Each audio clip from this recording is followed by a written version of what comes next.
50 Shades of Grey. Chapter 1. I scowl away frustration at myself in the mirror.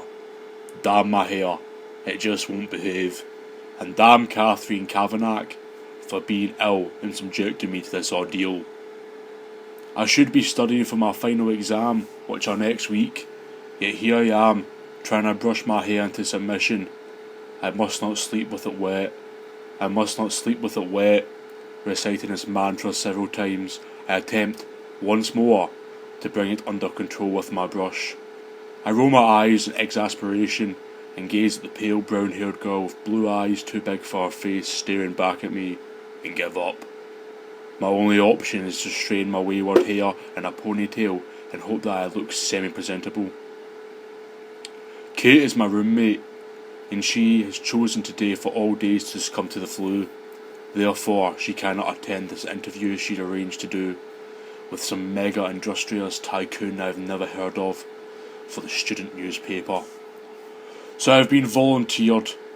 I have final exams to cram for, one essay to finish, and I'm supposed to be working this afternoon. But no, today I have to drive 165 miles to downtown Seattle in order to meet the enigmatic CEO of Grey Enterprise Holdings Incorporated. As an exceptional entrepreneur and major benefactor to our university, his time is extraordinarily precious, much more precious than mine. But he has granted Kate an interview, a real coup, she tells me. Damn her extracurricular activities. Kate is huddled on the couch in the living room. Anna, I'm sorry. It took me 9 months to get this interview. It'll take me another 6 to the schedule, and we'll both have graduated by then. As the editor, I can't blow this off, please. Kate begs me in her rasping, sore throat voice. How does she do it? Even ill, she looks gamine and gorgeous, strawberry blonde hair in place and green eyes bright, although now red dimmed and runny. I ignore my pang of unwelcome sympathy. Of course I'll go, Kate. You should get back to bed. Would you like some Nyquil Tylenol? Nyquil, please. Here are the questions in my mini desk recorder. Just press record here. Make notes. I'll transcribe it all. I know nothing about him, I murmur, trying and failing to suppress my rising panic. The questions will see you through. Go, it's a long drive. You don't want you to be late. Okay, I'm going. Get back to bed. I made you some soup to heat up later. I stare at her fondly. Only for you, Kate, I would do this. I will. Good luck, and thanks, Anna. As usual, you're my lifesaver. Gathering my satchel, I smile wearily at her. Then, I headed to the door to the car. I cannot believe I've let Kate talk me into this. But then, Kate can talk anyone into anything. She'll make an exceptional journalist. She's articulate, strong, persuasive, argumentative, beautiful, and she's my dearest, dearest friend. The road clears as I set off from Vancouver towards Portland and the I-5. It's early, and I don't have to be in Seattle until 2 in the afternoon. Fortunately, Kate's lent me her sporty Mercedes. I'm not sure Wanda, my old Beetle, would make up the journey in time. Oh, the Mercedes is fun to drive, and the miles slip away as I floor the pedal to the metal. My destination is the headquarters of Mr. Grey's global enterprise, and his huge 20-story office building. All curved glass and steel and architecture, Alterian fantasy, with Grey House written discreetly in steel over the glass front doors. It's 1:45 when I arrive, greatly relieved that I'm not late as I walk into the enormous and frankly intimidating glass, steel and white stone lobby. Behind the solid sandstone desk is a very attractive, groomed blonde young woman who smiles pleasantly at me. She's wearing the sharpest charcoal suit and white shirt I have ever seen. She looks immaculate. I'm here to see Mr. Grey. Anastasia Steele for Catherine Kavanagh. Excuse me one moment, Miss Steele. She arches over, eyebrows slightly as I stand self-consciously before her. I began to wish I'd borrowed one of Kate's formal blazers rather than wear my navy blue jacket. I have made an effort and worn my one and only skirt, my sensible brown knee-length boots and blue sweater. For me, this is smart. I tuck one of the escaped tendrils of my hair behind my ear as I pretend she doesn't intimidate me. Mr. Kavanagh, as expected. Please sign in here, Miss Steele. You want the last elevator on the right. Press the 20th floor. She smiles kindly at me, amused, no doubt, as I sign in. She hands me a security pass that has visitor very firmly stamped in the front. I can't help my smirk. Surely it's obvious that I'm just visiting. I don't fit in here at all. Nothing changes, I inwardly sigh. Thanking her, I walk over to the bank of elevators past the two security men who are both far more smartly dressed than I am, in their full, well-cut black suits. The elevator whisks me with terminal velocity to the 20th floor. The doors slide open, and I'm in another large lobby. Again, all glass, steel, and white sandstone. I'm confronted by another desk of sandstone and another young blonde woman dressed impeccably in black and white who rises and greets me. Miss Steele, could you wait here, please? She points to the seated area of white leather chairs. Behind the leather chairs is a spacious glass-walled meeting room with an equally spacious dark wood table and at least 20 matching chairs around it. Beyond that, there is a floor-to-ceiling window with a view of Seattle's skyline that looks out through the city toward the Sound. It's a stunning vista, and I am momentarily paralysed by the view. Wow. I sit down, fist the questions from my satchel, and go through them, inwardly cursing Kate for not providing me with a brief biography. I know nothing about this man. I'm about to interview him. He could be 90, he could be 30. The uncertainty is galling, and my nerves resurface, making me fidget. I've never been comfortable with one-on-one interviews, preferring the anonymity of a group discussion where I can inconspicuously at the back of the room. To be honest, I prefer my own company, reading a classic British novel curled up in a chair in a campus library, not sitting twitching nervously at the colossal glass and stone edifice. I roll my eyes at myself. Get a grip, Steele. Judging from the building, which is too clinical and modern, I guess Gray's in his 40s even. Fit, tanned, and fair hair to match the rest of his personnel. Another elegant, flawlessly dressed blonde comes out the large door to the right. What is it with these immaculate blondes? It's like Stefford in here. Taking a deep breath, I stand up. Miss Steele? The latest blonde asks. Yes? I croak and clear my voice. Yes. There, that sounded more confident.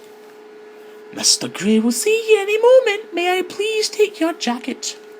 Oh, please, I struggle off the jacket. Have you ever been... and can I offer you any refreshments? Oh, no, dear. Oh dear, the blonde number 1 is in trouble. Blonde number 2 frowns and eyes the young woman at the desk. Would you like tea or coffee or water? She asks, turning her attention back to me. A glass of water, thank you. I murmur. Olivia, please fetch Miss Steele a glass of water. Her voice is stern. Olivia scoots up immediately and scurries to the door on the other side of the foyer. My apologies, Miss Steele. Olivia's our new intern. Please be seated. Mr. Gray will be another 5 minutes. Olivia returns with a glass of iced water. Here you go, Miss Steele. Thank you. Blonde number 2 marches over to the large desk. Her heels clicking and echoing the sandstone floor. She sits down and they both continue their work. Perhaps Mr. Gray insists on his employees being blonde. I'm wondering idly if that's legal. When the office door opens, a tall, elegantly dressed man, attractive African-American man with short dreads exit. I have definitely worn the wrong clothes. He turns and says through the door, golf this weekend, Gray? I don't hear the reply. He turns, sees me, and smiles, his dark eyes crinkling at the corners. Olivia has jumped up and called the elevator. She seems to excel at jumping from her seat. She's more nervous than me. Good afternoon, ladies. He says as he departs to the sliding doors. Mr. Gray will see you now, Miss Steele. Do go through, blonde number 2 says. I stand rather shakily, trying to suppress my nerves. Gallying up my satchel, I abandon my glass of water and make my way partially through the open door. You don't need to knock, just go in, she smiles candidly. I push open the door and stumble through, tripping over my own feet and falling head first into the office. Double crap, me and my 2 left feet. I am on my hands and knees in the doorway to Mr. Gray's office, and gentle hands are around me, helping me to stand. I am so embarrassed at my clumsiness. I have to steel myself to glance up. Holy cow, he's young. Miss Kavanagh, He extends a long-fingered hand to me once I'm upright. I'm Christian Grey. Are you alright? Would you like to sit? So young and attractive, very attractive. He's tall, dressed in a fine grey suit, white shirt and black tie, with unruly dark copper-coloured hair and intense bright grey eyes that regard me shrewdly. It takes a moment for me to find my voice. Actually, I mutter. If this guy is over 30, then I'm a monkey's uncle. In a daze, I place my hand in his and we shake. As our fingers touch, I feel an odd, exhilarating shiver run through me. I withdraw my hand hastily, embarrassed. Must be static. I blink rapidly, my eyelids matching my heart rate. Miss Kavanagh is indeed exposed, so she sent me. I hope you don't mind, Mr. Gray. And you are? His voice is warm, possibly amused, but it's difficult to tell from his impassive expression. He looks mildly interested, but above all, polite. Anastasia Steele. I'm studying English literature with Catherine, Miss Kavanagh, at Washington State. I see, he says simply. I think I see the ghost of a smile and expression, but I'm not sure. Would you like to sit? He waves me towards a white leather buttoned L-shaped couch. His office is way too big for just one man. In the front of the floor-to-ceiling windows is a huge modern dark wood that 6 people could comfortably eat around. It matches the coffee table by the couch. Everything else is white, ceiling, floors and walks, except on the wall by the door where a mosaic of small paintings hang, 36 of them arranged in a square. They're exquisite, a series of mundane, forgotten objects in such precise detail that look like photographs displayed together. They're breathtaking. A local artist, Troughton, says Gray when he catches my gaze. They're lovely, raising the ordinary to extraordinary. I murmur, distracted both by him and the paintings. He cocks his head to one side and regards me intently. I couldn't agree more, Miss Steele, he replies, his voice soft, and for some inexplicable reason, I find myself blushing. Apart from the paintings, the rest of the office is cold, clean and clinical. I wonder if it reflects his personality, of the Adonis who sinks gracefully into one of the white leather chairs opposite me. I shake my head, disturbed at the direction of my thoughts, and retrieve Kate's questions from my satchel. Next, I set up a mini disc recorder and am all fingers and thumbs, dropping it twice on the coffee table in front of Mr. Gray. Mr. Gray says nothing, waiting patiently, I hope, as I become increasingly embarrassed and flustered. When I pluck up the courage to look at him, he's watching me, one hand relaxed in his lap, the other cupping his chin and trailing his long index finger across his lips. Oh, those lips. I think he's trying to suppress a smile. Sorry, I stutter. I am not used to this. Take all the time you need, Miss Steele, he says. Do you mind if I record your answers? After the trouble you have taken to set up the recorder? You ask me that now? I flush. He's teasing me, I hope. I blink at him, unsure what to say, and I think he takes pity on me because he relents. No, I don't mind. Did Miss Kavanagh, explain what the interview was for? Yes, to appear in graduation issue of the student newspaper, as I shall be conferring the degrees of this year's graduation ceremony. Oh! This is news to me, and I'm temporarily preoccupied by the thought that someone not much older than me, okay, maybe 6 years or so, and okay, mega successful, but still, is going to present me with my degree. I frown, dragging my wayward attention back to the task at hand. Good! I swallow nervously. I have some questions for you, Mr. Grey. I smooth a stray lock hair from behind my ear. I thought you might, he says, deadpan. He's laughing at me.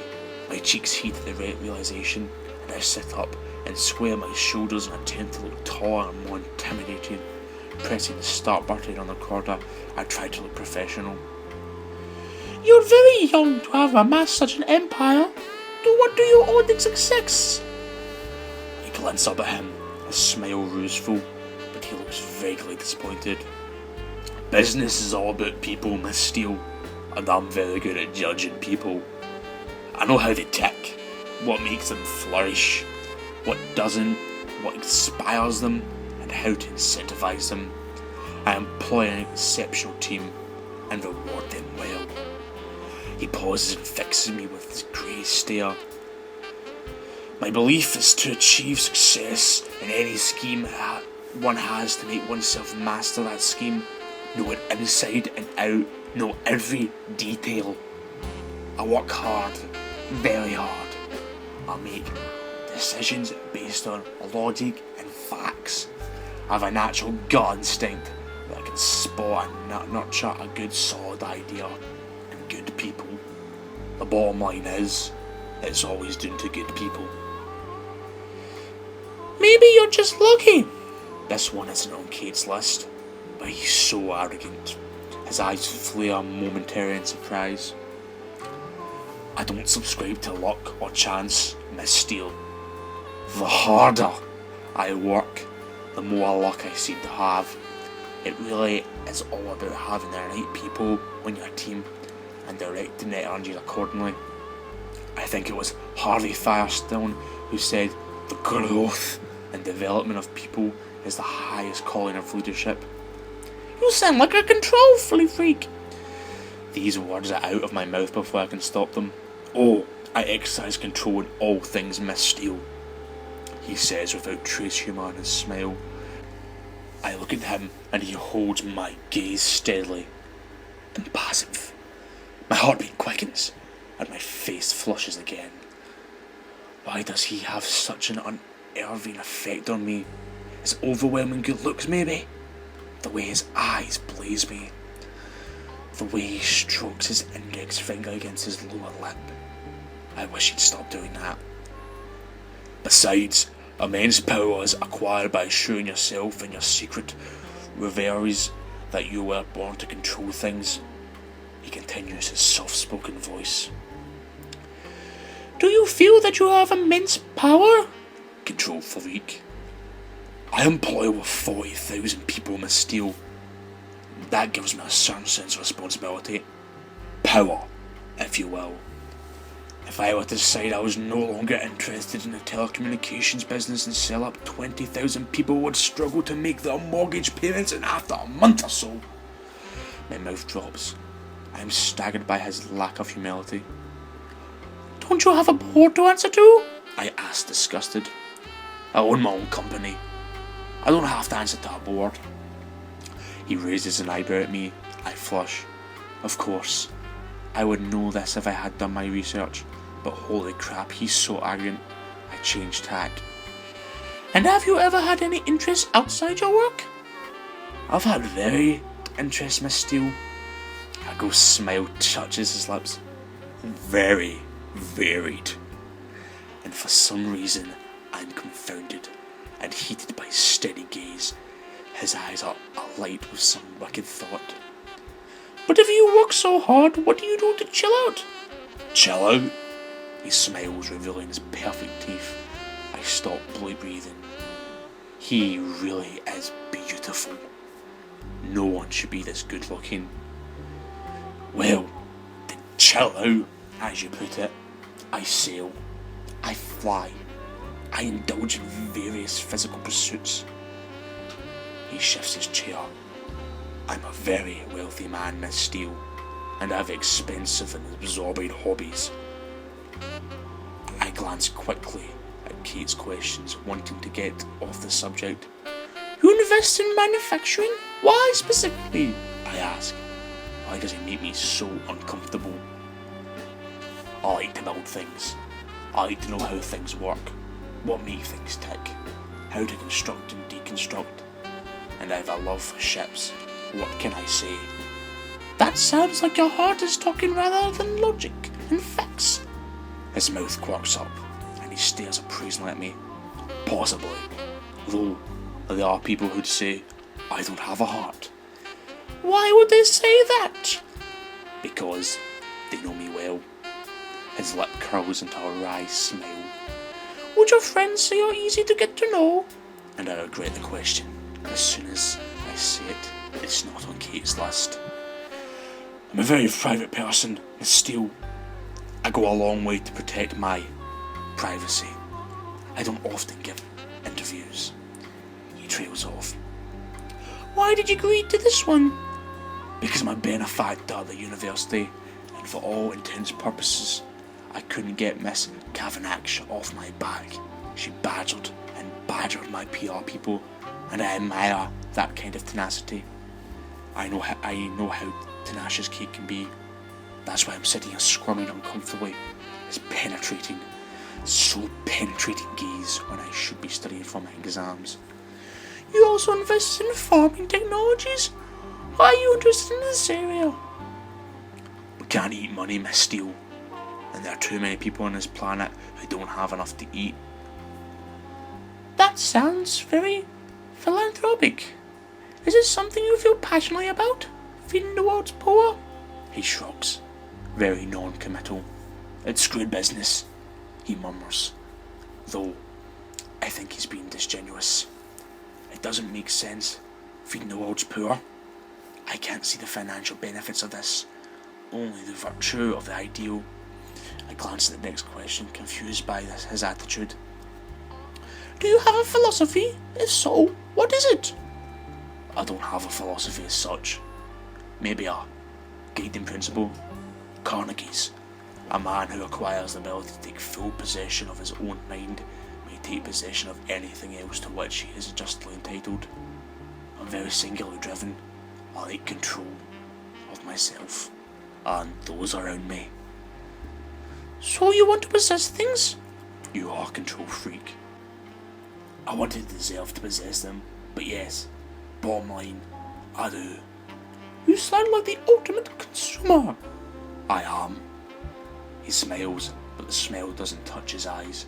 Again, this is at odds with someone who wants to feed the world, so I can't help thinking that we're talking about something else, but I'm absolutely mystified as to what it is. I swallow hard, the temperature in the room rising, or maybe it's just me. I just want this interview to be over. Surely Kate has enough material now. I glance at the next question. You were adopted. How far do you think this has shaped the way you are? Oh, this is personal. I stare at him, hoping he's not offended. His brow furrows. I have no way of knowing. My interest is piqued. How old were you when you were adopted? That's a matter of public record, Miss Steele. His tone is stern. I flush again. Crap. Yes, of course. If I had known I was doing this interview, I would have done some research. I move on quickly. You've had to sacrifice a family life for this work? That's not a question. He's terse. Sorry. I squirm, and he's made me feel like an errant child. I try again. Have you ever had to sacrifice a family life for work? I have a family. I have a brother and a sister and 2 loving parents. I'm not interested in extending my family beyond that. Are you gay, Mr. Grey? He inhales sharply, and I cringe, mortified. Crap. Why didn't I employ some kind of filter before I read this straight out? How can I just tell him I'm just reading the questions?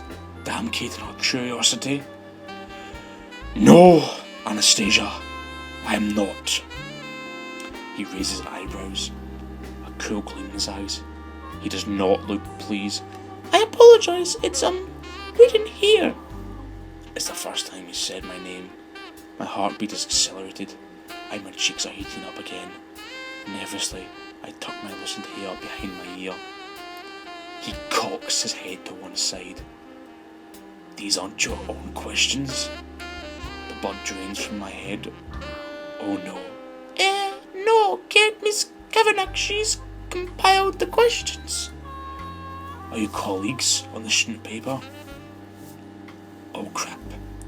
I have nothing to do with the student paper. It's her extracurricular activity, not mine. My face is aflame. No, she's my roommate. He rubs his chin in quiet deliberation. His grey eyes appraising me. Did you volunteer to this interview? He asks, his voice deadly quiet. Hang on, who's supposed to be interviewing whom? His eyes burn into me. I'm compelled to answer the truth. I was drafted. She's not well. My voice is weak and apologetic. That explains a great deal. There's a knock at the door, and blonde number 2 enters. Mr. Grey, forgive me for interrupting, but your next meeting is in 2 minutes. We're not finished here, Andrea. Please cancel my next meeting.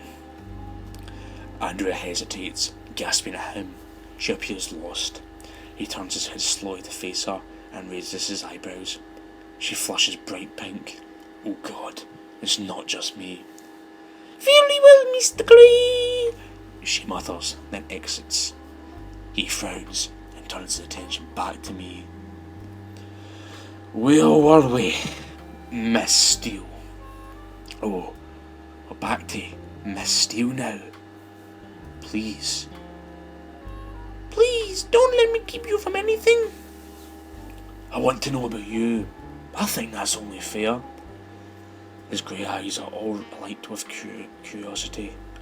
Double crap. Where's he going with this?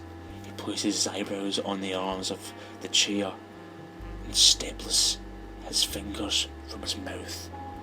His mouth is very distracting. I swallow. There's not much to know, I say again, flushing. What are your plans for after you graduate? I shrug, thrown by his interest.